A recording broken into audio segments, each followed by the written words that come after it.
Welcome to today's edition of Roaming with Restless Women, Wise Dynamic Leaders, Real Talk. Here we go. This is Nancy Zare.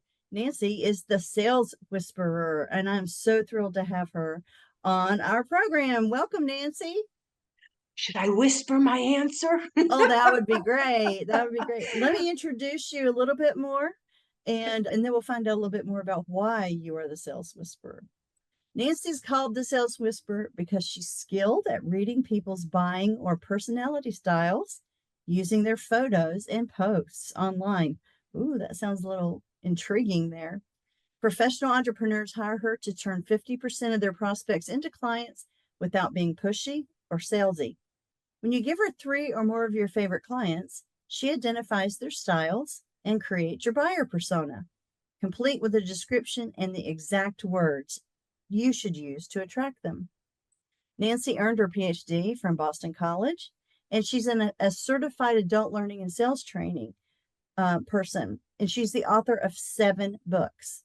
Nancy is a longtime member of 12-Step Recovery and volunteers for the Farm Dog Rescue. A recent transplant from Massachusetts, Burr, she now resides in South Florida. Nancy's idea of leaving a lasting legacy is helping other people to find fulfillment and make their own contributions. So welcome, Nancy. Welcome again. I am excited. And as you said, I volunteer for the Farm Dog Rescue. So folks, if you hear some barking, whining in the background, I have not 1, but 2 foster dogs this week. And you never know, the landscapers are outside, they might start to bark. That's not a problem because I've got one sitting back here, and as soon as he starts to feel like I've had enough time with others, he'll tell me about it. Yeah. Okay, so now our audience can't see your podcast one sheet, but on it, your picture has you holding 2 hats, and then you have a third on your head. And I love that you wore your hat because my first question is, what's with the hats? So here's the story. Entrepreneurs wear many hats, and the one they least like to wear is marked sales. Oh, yes. So many of us love what we do, and we have some sort of credential, educational degree, certification to practice a particular occupation, and we love it. But nobody taught us how to market and sell. And so there we are in the big, cruel world, and we don't know what we're doing. And so how do we get clients? How do we do it with that's still in alignment with our values? Because the people I work with are very heart-centered, mission-driven, service-oriented individuals. And they don't want to be pushy, aggressive, and salesy. Absolutely not. That's one of my particular hot buttons. I don't like to be sold to. I don't like to be pushed. And I think actually 90% of the people have that same dislike of being cold called and constantly interrupted. So that sounds great. So what can you tell us about how you found the passion that you have and why you started this company? It started, actually, I was born a psychologist and had an interest in human behavior my entire life. Turns out my parents had a stormy marriage, and I wanted to help them. Around the age of 10, I saw a TV show in which Father Knows Best helped quarreling children get along. So I said, aha, I could try this on my parents. Believe it or not, they allowed me to do this, Julie. And at the end of the conversation, I turned to my dad and I said to him, now, mind you, both parents were native-born English-speaking adults. I translated and I said, Dad, this is what you're going to do so Mom will feel loved. And I turned to Mom and I said, this is what you do so Dad will be respected. Notice the words changed. Yeah. And that is the heart and the basis of what I help people do.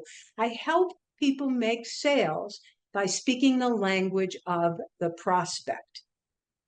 Oh, wow. That is amazing. It's amazing that you were able to do that and pick that up at 10 years old. Yeah, I had no clue how important or significant that would be until years later. Yeah. And why was that? Because I didn't want to do any selling. Can you identify? Oh, totally. I think the whole audience out here can identify. Yeah, exactly. So when you when you that obviously started the psychology. Okay. So when did you start to parlay that into not only am I going to sell, I'm going to be the sales whisperer? The sales whisper has been around. Actually, that it's relatively new because my clients gave me that name. I did not on it myself. Mm-hmm. But about 14 years ago, I started my business, and this is interesting because I backdoored into selling. As I mentioned to you, I didn't want to sell. So when I was going to school, and now the government paid for my graduate studies, thank you, thank you, thank you. Oh, nice. It turned out that they wanted me to implement mental health services, addiction services in the workplace, which was an excellent match for me as a psychologist. It wasn't until I graduated that I discovered, Julie, that you don't implement a program until it's sold. Somebody has to sell the business on the idea of having this service. Yep. And that's what happened is I started to be the seller and didn't know how to do it, except for that stereotype, right? The used car salesman that's Mm-hmm. sleazy and manipulative and will do anything to get you to say yes. That was not my style. So I went back to school, not to get a degree, to the library. What could I learn from the masters of selling? And I came across a book called The Platinum Rule. Now, you know the Mm, golden rule, right? Treat yeah. others the way I want to be treated. The platinum rule is treat others the way they want to be They want to treated. be treated right. Yes. This aligns with my values. And when I put it into operation, I quadrupled sales in 90 days. Hence, this is now the basis of what I teach. Wow, that's amazing. That is amazing. So tell me about one of those times when you ran across the real stubborn, resistant cell. And how did you maneuver around that? Tell me a little bit more about your theory. Okay, so there are four buying styles. Now, I'm sure your audience is familiar with the fact that there are personality styles. In fact, Oh, yeah. there are like over 200 systems, birds and dogs and fish and colors and objects. And well, after 35 years of research, not mine, a colleague's, it turns out that these four styles have different amount of touch points that they need before they can make up their mind. So we give them numbers, and the numbers are 2, 4, 6, and 8. The numbers represent how many touch points, contacts, before that person has enough to make up their minds. And so the person you're talking about, I call them the number 8. So 2, 4, 6, 8, that means they're the slowest. They take the Okay. most number of contacts. This is the person that does not want to be sold to. Any kind of pressure, their resistance goes sky high, and they will often leave the situation, even though they might want exactly what you're offering, and never come back because they don't like to be pressured. They don't like to be sold to, but they do like to make up their mind and they want to buy independently. So when Yes. you say, how do you make this happen? I don't make it happen. What I do is you ask questions and you help them think it through and you help them reflect on what it is they're trying to accomplish. And if you're skillful at asking questions, like painting them into a corner, they get to a place where, aha, I need to buy what you're offering. Basically, it becomes their idea and they have It's, control, which is you've what got it. that personality specifically needs. That's right. That's exactly right. Absolutely. And Well, so you give them the control. what about on the other end of the spectrum, the easy sell? Yeah, that easy sale is the one that most people go after. And it turns out that at any given time, only 3% of the population is ready to buy today. And they're actively looking for a solution and to buy your service today.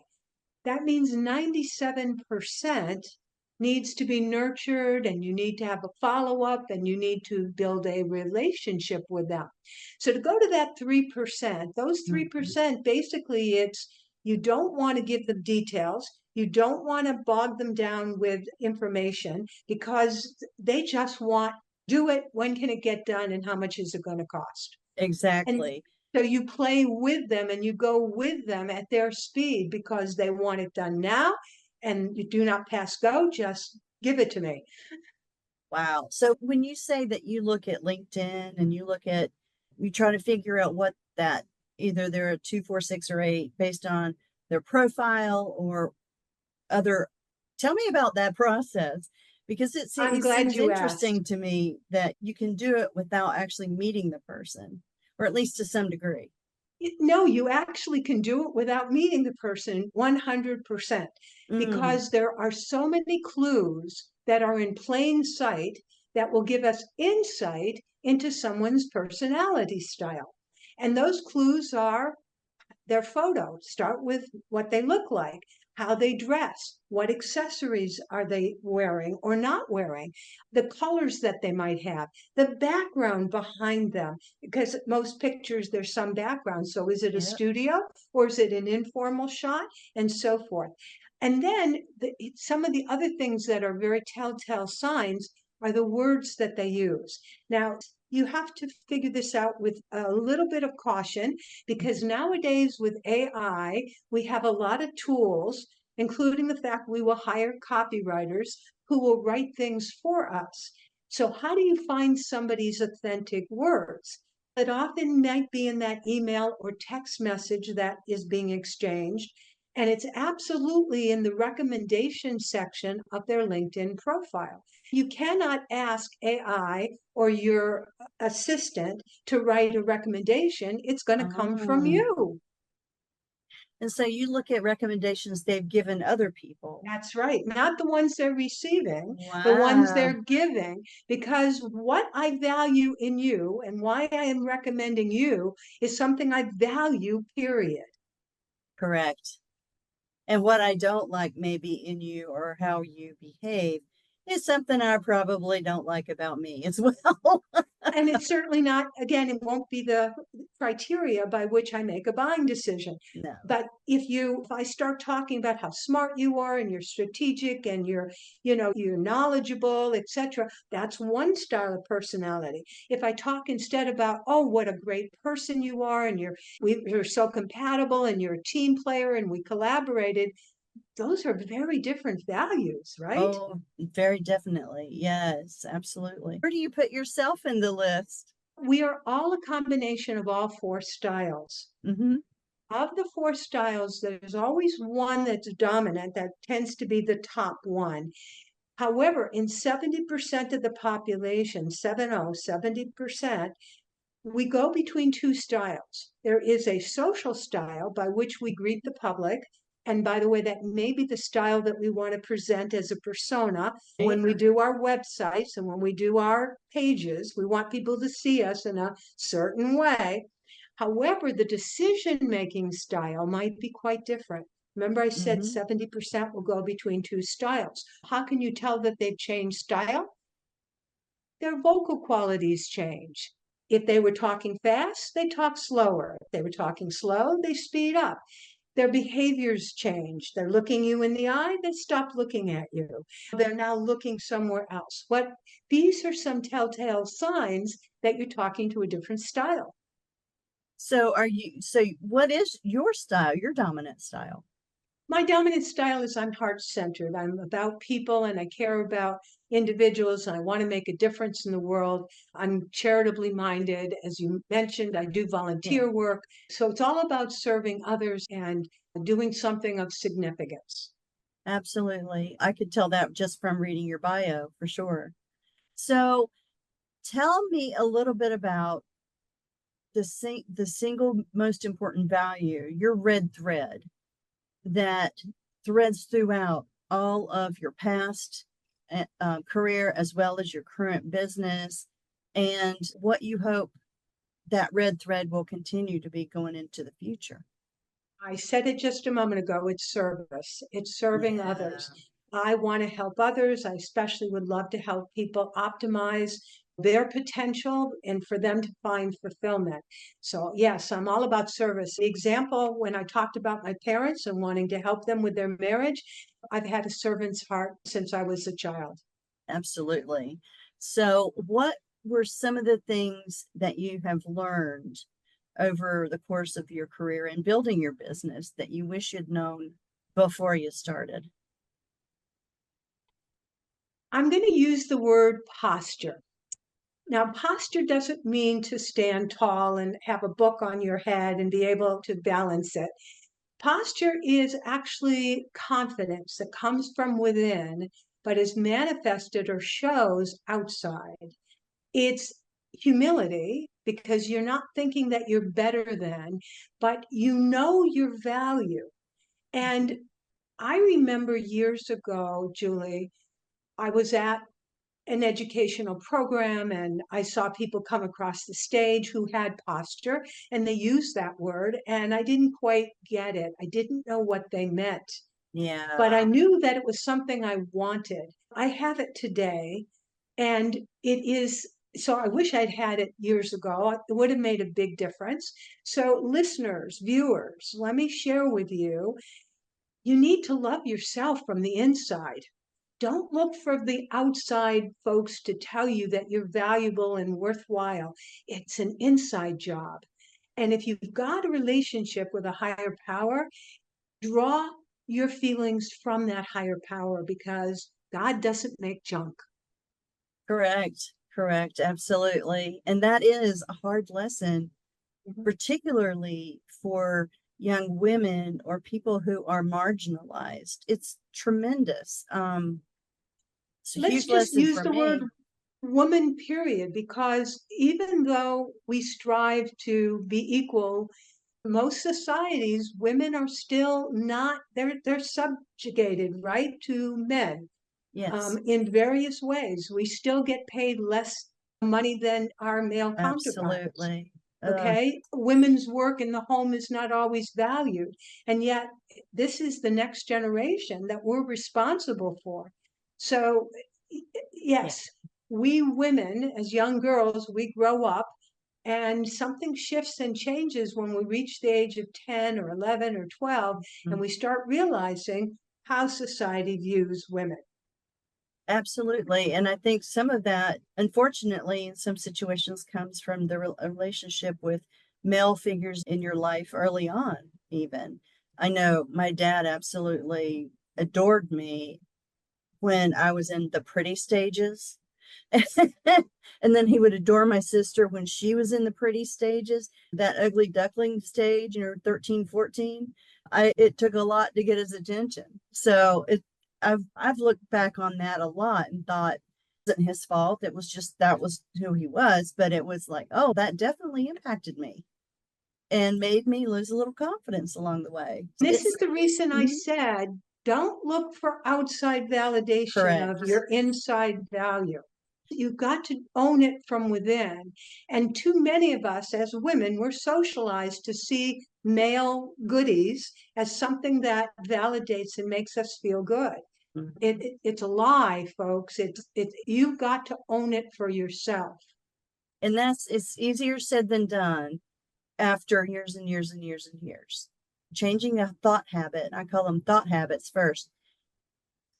Changing a thought habit is incredibly difficult, but it's also incredibly simple. And the most difficult things are usually the simplest things that I found anyway. So I have three final questions that I ask everybody, and I wish that we could spend the next hour talking. I would love it. But the first question or the first thing that I'd like for you to do is just close your eyes very briefly and describe the picture that appears in front of you when I say wise woman. I'm thinking about myself right now. My Good, portrait came there. good. Okay, so tell me why. What happened is just before I came on the podcast, Mhm. I received a message from a different podcaster who had done the interview, oh, easily 4 or 5 months ago. So long ago that I had forgotten that I had done this podcast. And so I started watching it. And it just brought a smile to my face as I was listening to me speak. And so when you asked me to close my eyes, that's who appeared was the person on the podcast. That's beautiful, though. It fits right in with what we were talking about. Where do we get that confidence? From loving Yes. ourselves. And if we believe we are wise women, which I think all of us are, then we exude that. to everybody else around us. That's perfect. I love that you saw yourself. That's wonderful. So, two more questions. Where do you like to roam? Yeah, this is the Roaming Women's podcast, right? Yes. Roaming and So, restless. Yes. yeah, Roaming and Restless. I especially like Mexico. I've been there a few times, and Mexico is full of colors and vibrancy. And even though many of the people have substandard living situations, they love life, and you can feel the exuberance and the joy there. So I love to roam there. Oh, well, I'm not surprised about that. Was the first thing that popped in my mind when you said Mexico was the colors. Yeah. Because you're very colorful just in how you present yourself. Love that. Yes. And what makes you restless, Nancy?